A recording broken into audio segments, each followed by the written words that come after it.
Olá, seja muito bem-vindo ao Economia Pessoal, o canal criado para ajudar você a prosperar financeiramente, mas sem abrir mão da vida pessoal. Eu me chamo Joás Gebuc e no vídeo de hoje eu vou falar sobre os efeitos colaterais da prosperidade. Muitas pessoas desejam prosperar para trocar o seu filho de colégio, colocá-lo num colégio melhor, para poder comprar aquele carro que tanto deseja, fazer aquela viagem, para poder comprar utensílios para casa que tanto deseja. E não tem nada de errado nisso. Muitas pessoas querem aumentar, duplicar, triplicar, aumentar em 10 vezes o quanto ganha. E isso é muito positivo e já de antemão eu digo que Deus está do seu lado, também é a intenção de Deus que você prospere. Mas eu quero falar para você os efeitos colaterais que estão por trás da prosperidade. Efeito colateral é aquele que acontece em paralelo ao desejado. Como quando você toma um remédio para tratar da sua dor de cabeça e você sente sono logo depois. Quando você pega a bula, está lá, efeitos colaterais deste medicamento. São coisas que não são desejáveis, mas que elas acontecem e aquele que toma o remédio deve ser consciente disso. E da mesma forma é com a prosperidade. Eu vou te mostrar, de acordo com a Bíblia, os textos que falam desses efeitos colaterais. Será que você está preparado para eles? Um efeito colateral é a inveja, que é um sentimento de angústia ou de raiva diante de algo que a pessoa tenha. Ele é gerado através de uma frustração. A pessoa tinha um desejo de progredir, mas aquilo não aconteceu com ela. Então ela se sente frustrada e em muitos casos também guarda rancor por causa disso e leva essa inveja com ela. Pratica a inveja com as pessoas que estão prosperando ao seu redor. Na Bíblia tem vários exemplos de inveja, mas eu quero tratar aqui com você, quero falar aqui com você sobre os que estão presentes no livro de Gênesis, pelo menos alguns deles. Um dos exemplos é o de Caim e Abel. Caim sentiu muita raiva de Abel porque a sua oferta foi aceita ao invés da dele. Caim era agricultor e pegou aleatoriamente um dos seus frutos para ofertar a Deus. Já Abel, que era pastor de ovelhas, pegou o melhor que tinha do seu rebanho e ofereceu a Deus. Deus chegou para Caim e disse: Caim, você está fazendo de forma errada. Se você quer me ofertar verdadeiramente de todo o coração, você tem que pegar aquilo que é o melhor e me dar. Mas você está fazendo errado. Se você fizer o certo, eu vou lhe receber. Mas se você fizer errado, não vou receber nem sua oferta, nem você, porque o seu coração está agindo de forma errada. Mas Abel procedeu de forma correta e Deus recebeu a oferta de Abel. E isso causou muita ira em Caim, a ponto dele matar o próprio irmão. Como a inveja é forte, porque o primeiro caso, o primeiro homicídio que aconteceu na Bíblia é por causa de inveja. Então, Abel tinha prosperado na questão da sua oferta, que foi aceita, mas a de Caim não foi. Isso gerou muita raiva diante de Caim, a ponto dele matar o próprio irmão. Outro exemplo é o de Isaac. Ele estava enfrentando uma seca muito grande na cidade onde morava e se mudou para a cidade de Gerar. A Bíblia fala que Isaac era um homem muito rico, tinha muitos bois, muitas ovelhas, muitos escravos, muitas joias, e foi ser agricultor na terra de Gerar. E isso gerou muita inveja por parte dos filisteus. Os filisteus incomodavam muito Isaac acerca dos poços que ele cavava para poder alimentar o seu rebanho, para poder irrigar a sua plantação. Cada poço que Isaac cavava era entulhado pelos filisteus, não deixavam ele ficar no seu local. Ele expulsava para que ele fosse para terras mais distantes. E Isaac ia porque não queria conflitos, mas quando ele cavava o outro poço, ele também era perseguido, ele também era invejado por causa dos filisteus. Até o momento em que ele chegou no lugar e que os filisteus não quiseram mais perturbar ele naquele momento. Outra passagem também é a de Raquel, esposa de Jacó, que sentia muita inveja da sua irmã Lia porque não conseguia gerar filhos. Lia já tinha gerado 1, 2, 3, vários filhos, mas Raquel não gerava nenhum. Isso causou muita inveja, isso causou muita contenda no casamento dela com Jacó, porque ela via sua irmã prosperando acerca do matrimônio, porque estava tendo filhos e ela não tinha. Outro exemplo também é o de José, quando foi invejado pelos seus irmãos. Depois que o seu pai Jacó lhe deu uma túnica colorida, diferente das dos demais, ele sofreu muita perseguição por causa dos irmãos, a ponto deles o venderem para outra cidade e até ele chegar ao Egito como um escravo. A inveja é um sentimento maligno. Ele faz com que sua mente pense somente em atrocidades, em fazer mal ao próximo. A inveja, ela é medíocre, ela é mediana, ela faz com que todos estejam na mesma condição. Então, se você está no seu trabalho, tem no seu ambiente lá pessoas que estão no mesmo nível, pessoas que não crescem há 2, 3, 5, 10 anos, se você começar a trabalhar, você vai começar a crescer e essas pessoas vão querer te puxar para baixo. É como se elas dissessem, esse não merece crescer. Porque ele está aqui há 2 meses e já está querendo crescer. Ele está pensando que é quem? Aqui não tem lugar para ele. O invejoso, ele pensa assim. Ele é frustrado. Ele quer que todas as pessoas sejam como ele. Então, se você não quer sofrer inveja, é só não prosperar. Mas isso faz com que você é um possível candidato a ser um invejoso. Quando chegar um novato na sua estação de trabalho e você vira ele progredindo, ser encarregado, ser supervisor, ser gerente, você possivelmente pode ter um sentimento de inveja, porque isso não aconteceu com você. Então, se você deseja prosperar, saiba que a inveja vai estar presente. E o que você pode fazer é orar a Deus para que isso não lhe atinja e que você possa até converter essa situação em algo positivo, mostrando como você está progredindo, que você não está se exibindo, pelo contrário, você só está mostrando o seu trabalho e isso está sendo bem aceito. Mas saiba que nem todos compreendem isso e podem fazer calúnias ou podem lhe perseguir, querendo lhe prejudicar. Outro efeito colateral é a separação. A pessoa que prospera tem que estar ciente de que nem sempre as pessoas que estão ao seu lado estarão até o final. Um dos casos é o de Abraão e Ló. Eles eram parentes, era tio e sobrinho. Então, eles prosperaram tanto, eles cresceram tanto, que a terra onde eles estavam não dava mais conta de produzir alimento para o rebanho. A terra não produzia capim suficiente para alimentar todos os bois, todas as ovelhas, todos os rebanhos que eles tinham. Então, o pastor de Abraão brigava com o pastor de Ló. Então, isso causava muito embate, a ponto de Abraão chegar para Ló e dizer: Ló, aqui não dá mais para a gente conviver junto. Escolhe um canto para você ficar, que para onde você for, eu vou para o outro lado, para que a gente não tenha contenda. Então, o fato de Abraão e Ló se separarem era porque eles estavam progredindo muito, estavam prosperando bastante.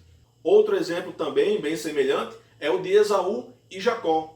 Depois que Jacó volta da terra de Labão e quer se reconciliar com Esaú, seu irmão, que o perseguido de morte, depois que eles se reconciliam, eles também começam a prosperar abundantemente. E depois que o seu pai Isaac morre, Esaú e Jacó se separam pelo mesmo motivo. A terra não dava mais conta de tanta prosperidade que havia na mão desses 2 homens. Então, pelo mesmo motivo, Esaú, no caso, saiu das terras de onde Jacó estava e foi pastar noutra localidade que pudessem abrigá-los perfeitamente.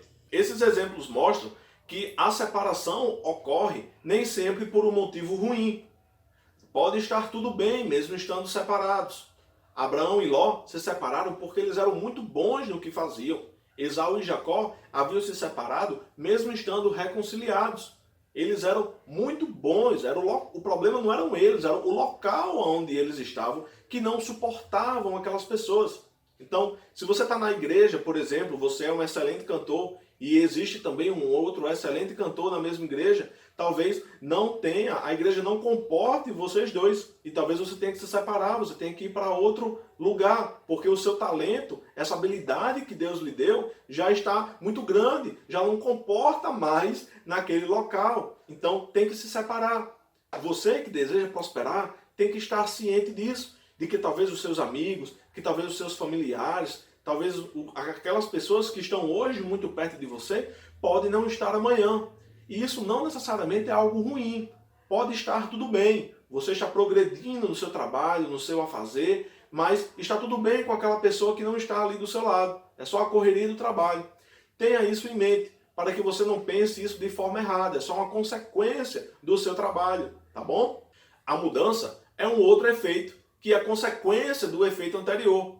Você pode estar no seu local e a pessoa que está prosperando sair de lá e ir para outro lugar ou você é que tem que sair do local onde está e ir para outro lugar.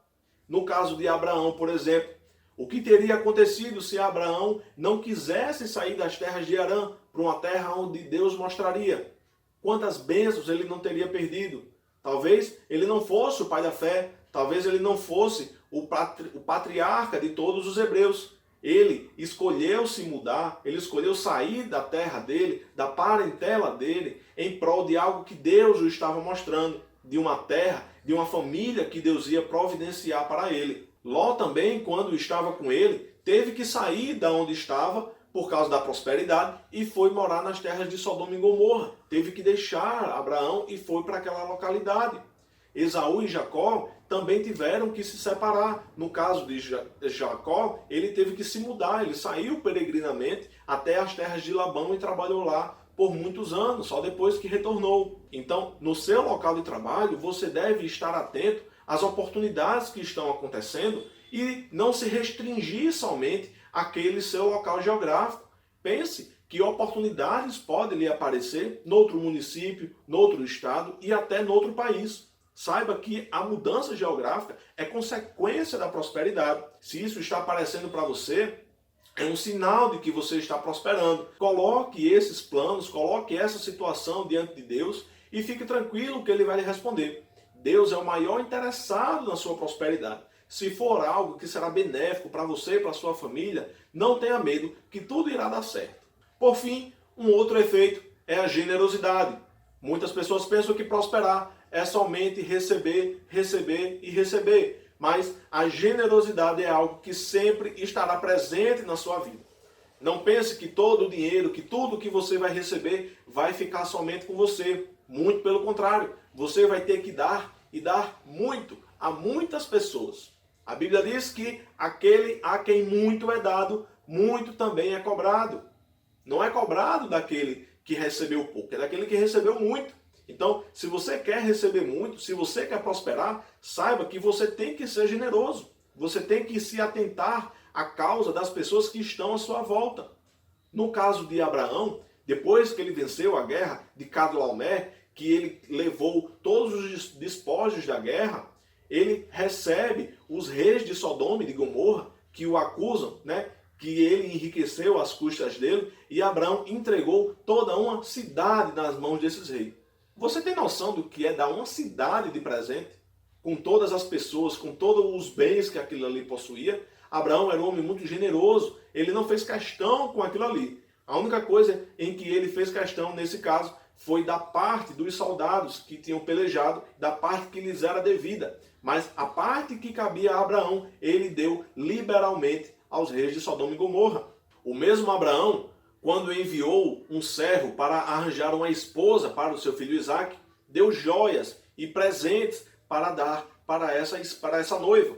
Esse servo acha então Rebeca e entrega, só pelo peso de ouro que entregou naquele momento, algo equivalente hoje a 25 mil reais. Depois que Rebeca aceita casar-se com Isaque, ele dá vários presentes, não só a Rebeca, mas também à sua mãe, ao seu irmão, ao seu pai, a todas aquelas pessoas. Abraão era um homem muito generoso, isso era algo constante na vida dele. Jacó também foi muito generoso com o seu tio Labão, mesmo eles já estando separados. Quando Jacó está tomando conta do seu próprio rebanho, Labão o acusava constantemente de furtos que ocorriam no seu rebanho, de algum animal que entrava no seu acampamento e estraçalhava alguma ovelha. Labão recorria a Jacó, que não tinha nada a ver com a história, mas que dava liberalmente uma das suas ovelhas. É interessante porque Jacó estava progredindo no seu trabalho e mesmo assim ele deu para o seu tio Labão. Ele não esperou estar totalmente estabelecido para que isso acontecesse. E isso foi sendo decorrência do que Deus estava mandando para ele.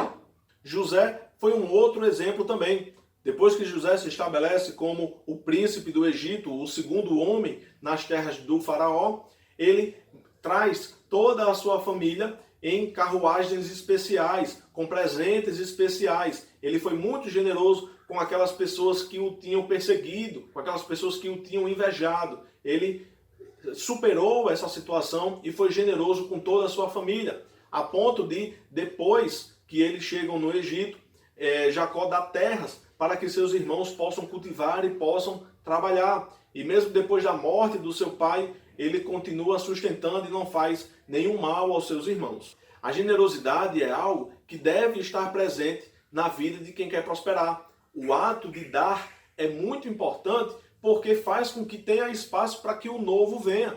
Se você quer sapatos novos, roupas novas, bolsas novas, coisas novas na sua vida, coisas velhas também tem que sair. Exerça o hábito de dar aquilo que você tem. Não acumule, não retenha aquilo que tem. Se o seu guarda-roupa estiver cheio de roupas, como você vai colocar novas roupas lá? Aquelas roupas que você não usa tem que sair para que aquele espaço seja criado para que novas venham. Da mesma forma, em todos os outros contextos. Deus te deu um pouco a mais, dê também um pouco a mais. Que seja proporcional, que a sua generosidade, que as suas doações sejam proporcionais à sua prosperidade. Esses são os efeitos colaterais da prosperidade. Então, se você deseja prosperar, saiba que você vai ser invejado, pode acontecer separações na sua vida, pode acontecer de você se mudar ou aquela pessoa que você tanto gosta também tenha que se mudar e a generosidade também tem que estar presente na sua vida. Se você gostou desse vídeo, então eu peço que você clique aqui no botão de gostei. Se você ainda não é inscrito, por favor se inscreva, ative também o sininho com as notificações, compartilhe esse vídeo com outras pessoas, aquelas que você também deseja que prosperem, para que elas saibam o que vai acontecer quando elas prosperarem. Elas têm que ter isso em mente. Digita aqui também nos comentários, coloca aqui embaixo o que você achou desse vídeo, se você tem algo a complementar, que eu vou gostar muito de interagir com você. Eu te espero no próximo vídeo. Até mais!